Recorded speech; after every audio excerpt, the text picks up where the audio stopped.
TikTok မှာဗီဒီယိုတင်တဲ့သူတွေအနေနဲ့ပေါ့နော်ကိုဗီဒီယိုလေးအောင်မြင်ဖို့အတွက်မဖြစ်မနေသိထားရမယ်အချက်လေး၅ချက်ကိုကျွန်တော်ဗီဒီယိုလေးထဲမှာမျှဝေသွားမှာဖြစ်ပါတယ်တချို့သောဗီဒီယိုတွေကပေါ့နော်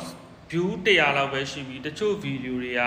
view တွေအများကြီး like တွေအများကြီးဘာကြောင့်ရသွားတာလဲစတဲ့အကြောင်းအရာလေးတွေကိုဒီဗီဒီယိုလေးထဲမှာမျှဝေသွားမှာဖြစ်ပါတယ်အချက်လေး၅ချက်လိုအပ်ပါတယ်နံပါတ်1ကတော့ကျွန်တော်တို့ hook လို့ခေါ်တယ်ပေါ့နော်ပထမ3စက္ကန့်အတွင်းမှာ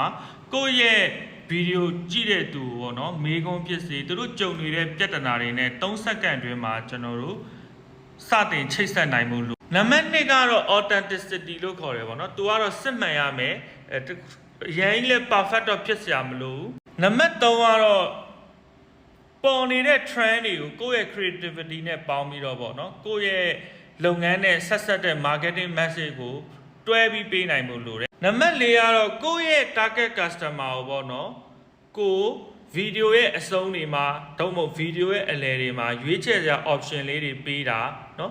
မေကွန်းတစ်ခါတည်းထပ်မေးတာလေးတွေလုပ်ဖို့လိုနံပါတ်5ကတော့ consistency ပေါ့နော်စိတ်ကူးပေါက်တဲ့နေ့မှာဗီဒီယိုလေးထားရိုက်တာမျိုးမဟုတ်ဘဲနဲ့ပုံမှန်လေးတင်နေဖို့လိုတယ်ဥပမာတနင်္လာနေ့မှာဘယ်လိုအကြောင်းအရာတွေတင်မလဲ Sunday မှာဘယ်လိုအကြောင်းအရာတွေတင်မလဲပုံသေးသတ်မှတ်ထားလို့ရတယ်အခုတည်းပြောပါဆိုရင်တော့ကိုဖန်တီးလိုက်တဲ့ဗီဒီယိုရဲ့စမ်းတဲ့တစ်ကြောင်းတိုင်းအကြောင်းအရာတစ်ကြောင်းတိုင်းဟာစက္ကန့်တိုင်းဟာကိုယ့်ရဲ့စာဖတ်သူအတွက်အကျိုးရှိနေဖို့လိုတယ်ဒါကြောင့်ဒီဗီဒီယိုလေးကိုကြည့်နေတဲ့မိတ်ဆွေအနေနဲ့ရော